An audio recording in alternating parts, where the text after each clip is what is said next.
Author is funded by the Pacific Northwest Writers Association, supporting writers from pen to publication since 1955. To learn more about the PNWA and their yearly conference, please go to pnwa.org.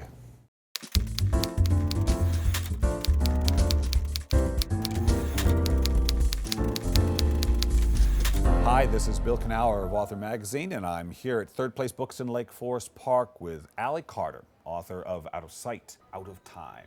Allie, welcome to Author Magazine.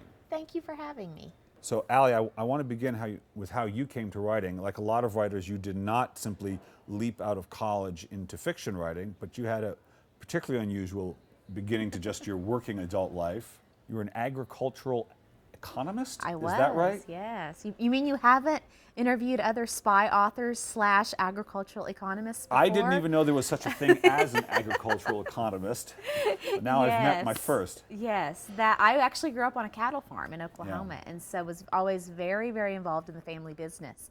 And attended Oklahoma State University and knew I wanted to do something in the realm of agriculture, having grown up in that world. And Ag Econ just seemed like a natural fit because it's basically, business, accounting, management, all your typical business types of courses, but in an agricultural context. And so instead of graphing the supply and demand of widgets, you graph the supply and demand of fertilizer. And so I actually worked. Is it as exciting as it sounds? It's every bit as exciting as it sounds, yes. I kind of specialized in the area of farm family management and, working with friends and relatives, which actually coincidentally kind of ties and dovetails in with what I write about a lot, because I've noticed that all of my series, I write the Gallagher Girls series about a girl who grew up in a family of spies, and the Heist Society series about a girl who grew up in a family of con men and art thieves. And they're both girls who grew up in family businesses. And so the theme of family businesses always keeps coming back in my work, and I don't think that's coincidental, because I have worked with so many different family businesses, and all families are dysfunctional in their own way. The family business is a very particular, yes, isn't it? You must have gotten to know that unique dynamic. You do. It's different. It's one thing to have a fight with your boss. It's another thing to have a fight with your boss and then go to bed, or then go home and have to cook dinner with him and go to bed with him. Can't fire him. And you really can't fire him, and it's just it's a tough kind of dynamic. And there are days when you can be really, really mad at the person that you work with, but you still love your father. Yeah. And so those things definitely come into play in my work. I can probably count on one hand the number of writers who I've met who didn't know at a reasonably young age that they were at least interested in it, that there was some inkling. Definitely. And that was probably the same for you, wasn't it? It was. Yeah. It actually kind of occurred to me when I was, probably 12 or 13, definitely in middle school. What happened? I was reading The Outsiders by S.E. Hinton. Oh. And I was carrying... A YA book. Yes, a YA book. One of the few that were available before this rash began. It was YA before YA was cool. Yeah. And, she, of course, is an Oklahoma girl writing about Oklahoma. I didn't know that. Yes, set in Tulsa, Oklahoma. S.E. Hinton is from Tulsa, Oklahoma, and she wrote it when she was a teenager. Yeah. And so when I learned those three things, it really triggered something inside of me that said, oh, this is what teen girls from Oklahoma do. They write books, Tom Cruise is in the movie, this is just how this works out.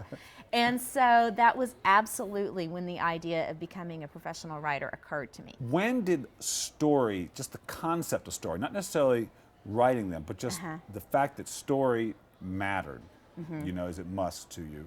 Can you remember when that kind of lit up in your head? I remember being a very young kid, say kindergarten or even before, and getting bored with books that my parents were reading me and wanting to make up my own stories. Oh. Wanting to say, oh, well, I don't think that should happen, I think this should happen.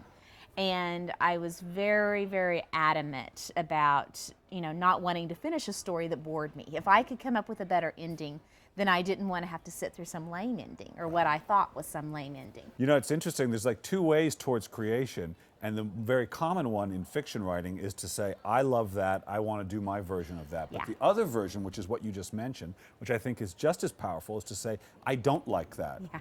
I think it should have been this way. Yeah. And that was the route by creating the contrast that you took. And in fact, now that you mentioned that, several of my book ideas have come from that. This idea, Gallagher Girls, is about a boarding school for teenage girl spies. And the idea occurred to me when I was watching an episode of Alias. And I misunderstood what was happening in the show, and I thought it was a flashback of these girls at spy school. And it wasn't spy school, and it was an orphanage, and they weren't receiving any kind of cool training, and I was very disappointed by that. And so I decided that I wanted to write the version where they went to spy school. And so that's... Disappointment is Yes. very creative. We don't think of it Disappointment that is way, do we? creative. But it is. Another of my books, Uncommon Criminals, which was the sequel to Heist Society, I was watching an episode of Leverage. And I thought, oh, well, I don't need to finish watching this because it's obvious that B is going to happen and then C and then D. And then none of those things happened. And I got very angry again, and I liked my version better. So I said, well, that's a good twist. I can use that in my next book. And I did. And you started with adult books, but then your agent said, and was it a she? Yes, Kristen Nelson at the Nelson Literary Agency. So did she say, I think your stuff lends itself towards YA, or just like, YA is the thing now, why don't you give that a try? I think it was a little bit of both. She had just sold her first YA project, and I think it had sold maybe at auction. And so she had heard from a lot of editors that they were really starting to look for YA.